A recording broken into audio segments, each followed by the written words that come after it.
बड़ा आश्चर्य का विषय है कि देश के 22 जगहों पर कांग्रेस पार्टी आतंकवाद के विषय में प्रेस कॉन्फ्रेंस कर रही है। जिस पार्टी का नींव तुष्टीकरण का हो और तुष्टीकरण के कारण से जिस प्रकार कांग्रेस पार्टी ने आतंकवाद का साथ दिया है, यह कहना अतिशयोक्ति नहीं होगा।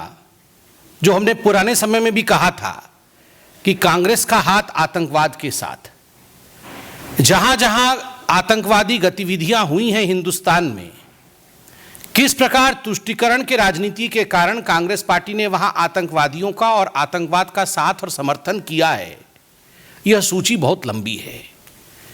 और इस सूची में अगर सर्वप्रथम किसी उदाहरण को मुझे आपके समक्ष रखना होगा तो वो कांग्रेस की वर्तमान अध्यक्षा आदरणीय सोनिया जी जिस प्रकार फूट फूट कर रो पड़ी थी, बाटला हाउस एनकाउंटर में आतंकवादियों के लाश को देखकर स्वयं उनके मंत्री सलमान खुर्शीद ने बताया था, इसका विवरण दिया था सलमान खुर्शीद ने कि सोनिया गांधी 3 रात तक सो नहीं पाई थी और वो रोती रही थी।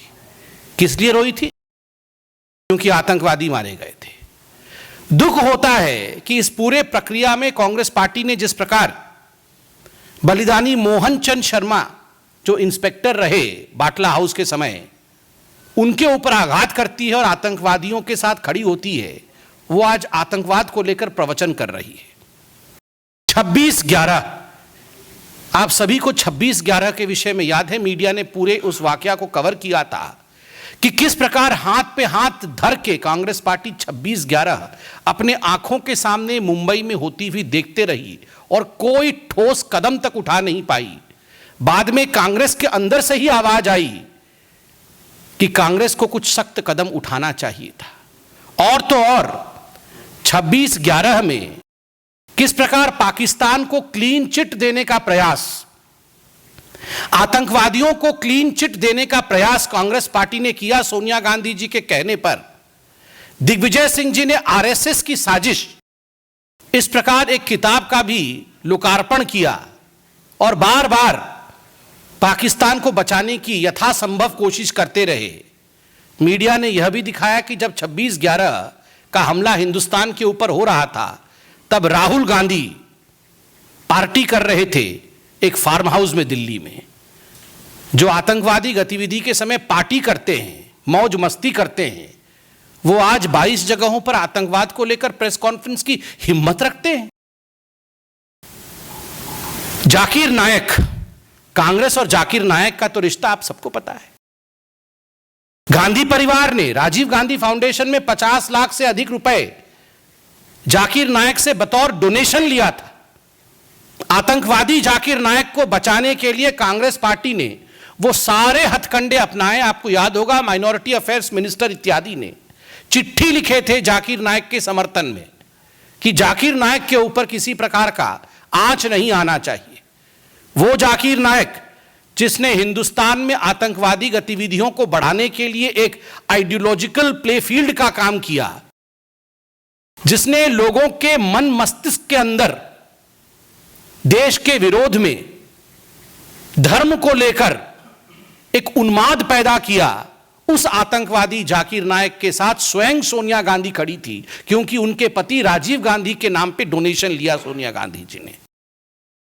इशरत जहां को कौन भूल सकता है? लश्कर-ए-तैयबा LET ने इशरत जहां को अपना स्लीपर सेल का एक यूनिट बताया। LET ने उसे आतंकवादी बताया, किंतु सोनिया जी के कहने पर तमाम कांग्रेस पार्टी उसे इनोसेंट, उसे बेकसूर बताती रही। और भारतीय जनता के उस समय गुजरात के मुख्यमंत्री और उस समय गृह मंत्री आदरणीय अमित शाह जी के ऊपर जिस प्रकार का हमला कांग्रेस पार्टी करती थी, वो हमने देखा है। उस समय इशरत जहां के सामने खड़े रहना, इशरत जहां के साथ खड़े रहना, उसके नाम पर एक एम्बुलेंस भी चलाया था, शहीद इशरत जहां एम्बुलेंस सर्विस। ये तो कांग्रेस पार्टी के कारनामे हैं। और आतंकवाद को लेकर वो 22 स्थानों पर प्रेस कॉन्फ्रेंस करने की हिम्मत रखती है। यासीन मलिक, कश्मीर फाइल्स के माध्यम से वो नृशंस दृश्य जिसमें यासीन मलिक खुद बंदूक उठा करके बेगुनाह लोगों की हत्या करता है। और आपको याद होगा, केवल हत्या ही नहीं करता है, प्रेस कॉन्फ्रेंस करके और साक्षात्कार अर्थात इंटरव्यू के माध्यम से कहता है कि yes, I have killed Indians, मैंने हिंदुस्तानियों का अपने हाथ से खून किया है। उसके बावजूद यासीन मलिक को जिस प्रकार का पायदान यूपीए की सरकार ने दिया, तत्कालीन प्रधानमंत्री डॉक्टर मनमोहन सिंह के साथ खड़े होकर फोटो खिंचवाना, महिमा मंडित करना एक आतंकवादी का, ये हम सब ने देखा है। वो आज आतंकवाद को लेकर हमें घेरने की कोशिश कर रहे हैं। बुरहान वानी जिंदा रहे। बुरहान वानी को मारना नहीं चाहिए था। बुरहान वानी हेडमास्टर का बेटा था। बुरहान वानी गरीब परिवार से आता था। इस प्रकार के नरेटिव को कांग्रेस पार्टी ने फ्लोट किया था।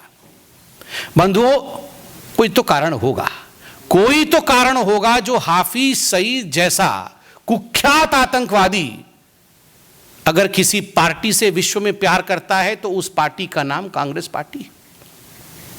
उसने अपने एक इंटरव्यू में कहा था कि हिंदुस्तान में कुछ अच्छी पॉलिटिकल पार्टीज भी हैं, कुछ अच्छे पत्रकार भी हैं और कुछ अच्छे पॉलिटिकल पार्टीज भी हैं, कांग्रेस जैसे अच्छी political party.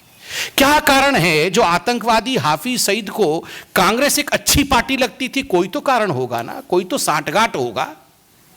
Yes, Hafiz loved Congress party because Congress protected them.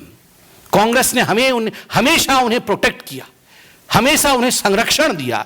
इसी कारण से आतंकवादी कांग्रेस को पसंद थे और कांग्रेस को आतंकवादी पसंद करते थे। आपको याद होगा जब याकूब मेमन की फांसी हुई थी, कांग्रेस के कई नेताओं ने उस पर किस प्रकार का माहौल बनाया था। शशि थरूर अंग्रेजी में और दिग्विजय सिंह हिंदी में चिट्ठी लिखते थे। शशि थरूर और दिग्विजय सिंह ने जिस प्रकार का माहौल बनाया था कि याकूब मेमन को फांसी नहीं होनी चाहिए, और कांग्रेस पार्टी ने उसे स्टेट स्पॉन्सर्ड टेररिज्म का नाम दिया। स्टेट स्पॉन्सर्ड टेररिज्म था, एक आतंकवादी जिसको तीनों लेयर ऑफ जुडिशियल सिस्टम ने, lower court, high court, supreme court, तीनों में फांसी होती है, जो निहत्थे हिंदुस्तानियों के मौत का जिम्मेदार था। उसके लिए कांग्रेस पार्टी जिस प्रकार से खड़ी थी, स्वाभाविक रूप से यह कहना अतिशयोक्ति नहीं होगा कि कांग्रेस का हाथ आतंकवादियों के साथ। और जहां तक राहुल गांधी राजकुमार का सवाल है, जिसको अरुण जेटली जी ने बिल्कुल सही कहा था, the clown Prince of the Congress. Rahul Gandhi JNU में जाकर, अफजल हम शर्मिंदा हैं, तेरे कातिल जिंदा हैं, हर घर से अफजल निकलेगा, तुम कितने अफजल मारोगे, हर घर से अफजल निकलेगा, इस प्रकार के बयानों का समर्थन करने वाले राहुल गांधी आज उन्हें शर्म आनी चाहिए। आज उन्हें अपने गिरेबान में झांकना चाहिए कि आतंकवाद को लेकर आप प्रेस कॉन्फ्रेंस करा रहे हैं। कांग्रेस पार्टी को आतंकवाद को लेकर एक माफीनामा, एक माफी करार लिखना चाहिए कि किस प्रकार से उन्होंने विगत इतने वर्षों तक, और खास करके जो 10 वर्ष यूपीए का शासनकाल 2004 से रहा था 14 तक, उस समय किस प्रकार उन्होंने आतंकवाद को बढ़ावा दिया है। बंधुगण, मैं याद दिलाना चाहूंगा कि जहां तक आतंकवाद का सवाल है, आप याद करिए वो 10 साल यूपीए के, उस समय हर एयरपोर्ट में, हर रेलवे स्टेशन में, मेट्रो के सामने अनाउंसमेंट होती थी कि बैठने से पहले आप जांच कर ले आप कहां बैठे हैं, आप देख ले अपने सीट के नीचे कोई बम तो नहीं रखा है। उस जमाने में इस प्रकार का माहौल था कि टिफिन का डब्बा कहीं दिख जाए तो वो टिफिन का डब्बा कम और बम ज्यादा नजर आता था। उस जमाने में स्कूटर कहीं अकेली खड़ी नजर आ जाए तो मान पड़ता था कि अभी ये स्कूटर फट जाएगा। इस प्रकार का माहौल पूरे हिंदुस्तान में बनाया गया था। खुद सरकार को अनाउंसमेंट करनी पड़ती थी। 2005 में याद करिए किस प्रकार जुलाई के महीने में राम जन्मभूमि के ऊपर हमला हुआ था। दिल्ली दिवाली के समय किस प्रकार 2005 के अक्टूबर में कितने निहत्थे लोग दिल्ली में सीरियल ब्लास्ट में मारे गए थे। काशी संकट मोचन अटैक मार्च 2006, फरवरी 2007 समझौता एक्सप्रेस ब्लास्ट, सीरियल बॉम्बिंग हुई थी उत्तर प्रदेश के अंदर। इंडियन मुजाहिदीन द्वारा 2008 में जयपुर में बॉम्बिंग, बेंगलोर और अहमदाबाद में जुलाई में बॉम्बिंग, सितंबर में दिल्ली में बॉम्बिंग। कोई एक महीना नहीं जाता था जिसमें बम नहीं फटते थे और लोग नहीं मरते थे। और आज हम कह सकते हैं कि नरेंद्र मोदी जी के शासनकाल में जिस प्रकार से एक बहुत बड़ा कंट्रोल आतंकवाद की गतिविधियों पे आया है, यह अपने आप में भारत को सुरक्षित करता है। बंधुगण, आप सभी जानते हैं कि पोटा का कानून भारतीय जनता पार्टी की सरकार आतंकवाद से निपटने के लिए लेके आई थी। पहला काम जो कांग्रेस की यूपीए सरकार ने किया वो निरस्त किया पोटा के कानून को, और आतंकवादियों को भी लगा 10 वर्षों में कि यह हमारी ही सरकार है, हमारी ही सरकार है, लेट्स वर्क टुगेदर।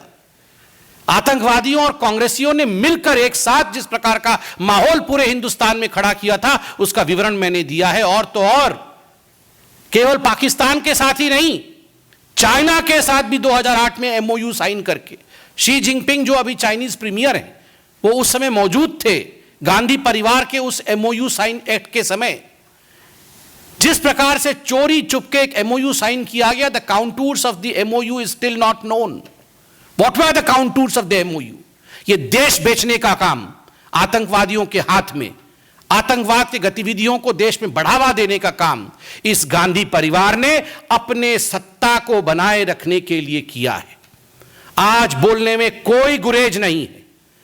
यह गांधी परिवार अपने आप को सत्ता में आरूढ़ करने के लिए अगर आतंकवादियों के साथ भी गठबंधन करना पड़े तो उससे भी यह नहीं चूकती है। यही इतिहास कांग्रेस पार्टी का रहा है जब से कांग्रेस पार्टी सत्ता में आई है। इसलिए राहुल जी, आप जिस प्रकार के माहौल में देश को आपने आतंकवादियों के हाथ में धकेलने का काम किया, आज आप आतंकवाद को लेकर प्रेस कॉन्फ्रेंस करते हैं, मुझे लगता है आपको इंट्रोस्पेक्ट करना चाहिए।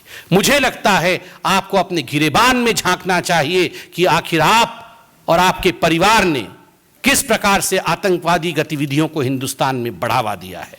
बहुत बहुत धन्यवाद। कोई प्रश्न हो तो अवश्य पूछें। बहुत धन्यवाद। देखिए, मुझे लगता है जापान के पूर्व प्रधानमंत्री जिस प्रकार से उनके ऊपर एक कायराना हमला हुआ और जिस प्रकार से उनकी असैसिनेशन हुई है, ये पूरे विश्व के लिए दुखद विषय है।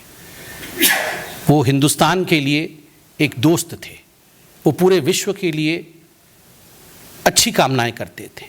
मुझे लगता है इस प्रकार छोटी राजनीति करके हमें एक बहुत गंभीर विषय को छोटा करना नहीं चाहिए। बहुत बहुत धन्यवाद।